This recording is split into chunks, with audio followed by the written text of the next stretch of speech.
The situation on this front is dire, and the numbers speak of a bleak existence for close to a sixth of the world's population.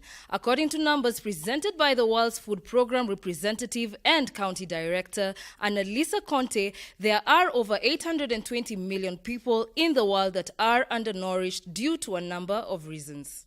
We have just heard that in the world there are more than 800 million people that are undernourished. This is not because the world is not producing enough food. This is because there is a lot of food that is wasted. We all know the problems of post-harvest losses. We all know that a population that is increasingly becoming urban, they have to rely on the market. And so affordability of food is also a very important aspect. On the rural side, we are dealing with farmers that are very much subsistence farmers, I would say even in the best scenario, and most of the farmers are actually themselves having a food gap. She went on to point out some of the measures that can be taken to fill these gaps on both ends of the spectrum.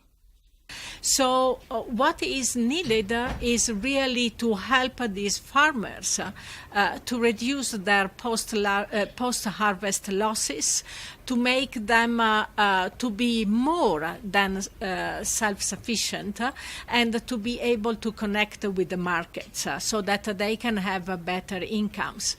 But as I said, we have also a growing urban population, and those people, they need to buy food that should be affordable. That is why we have to tackle the problem from both ends, the production as well as the market, so that everybody can be win-win party in this effort. She also alluded to the Zero Hunger Review to be launched next week by the Ministry of Agriculture during the World Food Day, as she reiterated the importance of continued tracking of performance if the goal of zero hunger is to be achieved.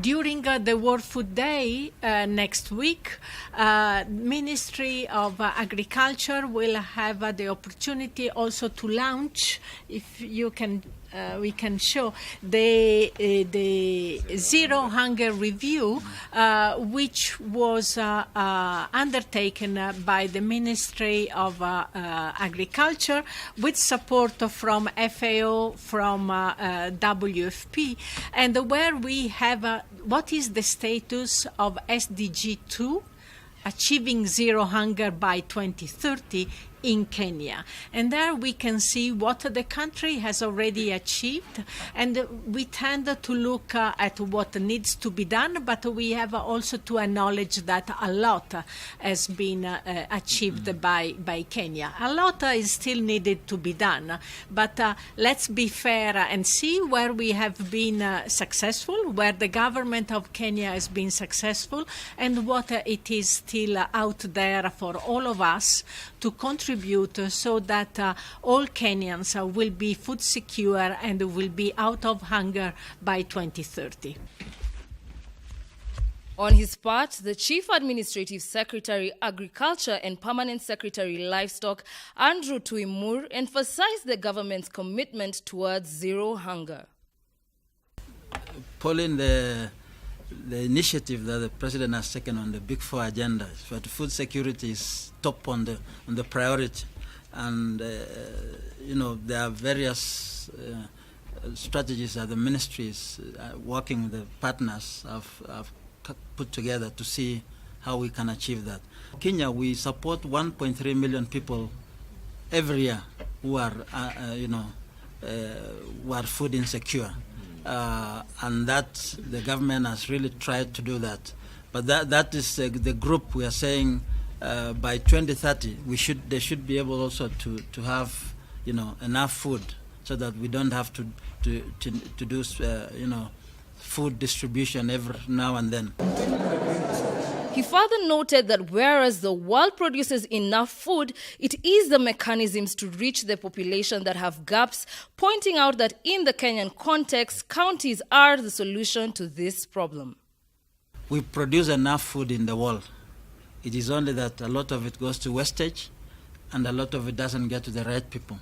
So in Kenya, we would like to see that food distribution is, the idea of bringing out the county governments was actually part of the initiative to ensure that the counties can support themselves.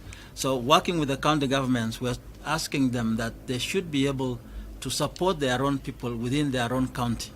And of course, the most vulnerable counties are in the dry areas. And don't forget, there are areas within Nairobi also that are vulnerable, like if you go to the slums, Kibera, the other Kayole and the other areas. And those are areas that when we talk with the counties, we're telling them you should also provide for such areas. So it is something that we need to work together with the counties and with our partners to ensure that we can achieve this. While addressing the global climate change challenge, the CAS pointed out the steps the government, through relevant partnerships, has taken to address the issue and ensure that agriculture thrives. Climate change is actually here with us, and that one nobody can doubt. You can see the change in the rain patterns, the changes in the flooding that is going on, the droughts that have become almost perennial. And so we have to find a way. As a ministry, we have incorporated issues to do with the environment in almost every aspect that we do.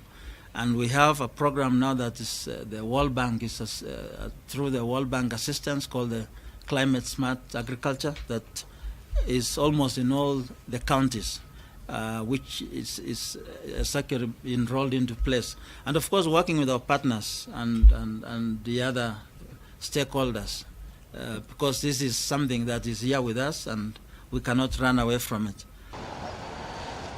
Every day, 820 million people in the world have no idea where they will get their plate of food from. That is 1 in every 6 people. Closer home, 1.5 million people have to depend on food rations lest they starve. As the world pushes towards zero hunger, measures to curb food wastage and prices must be found not just as a matter of urgency, but as a matter of principle as well.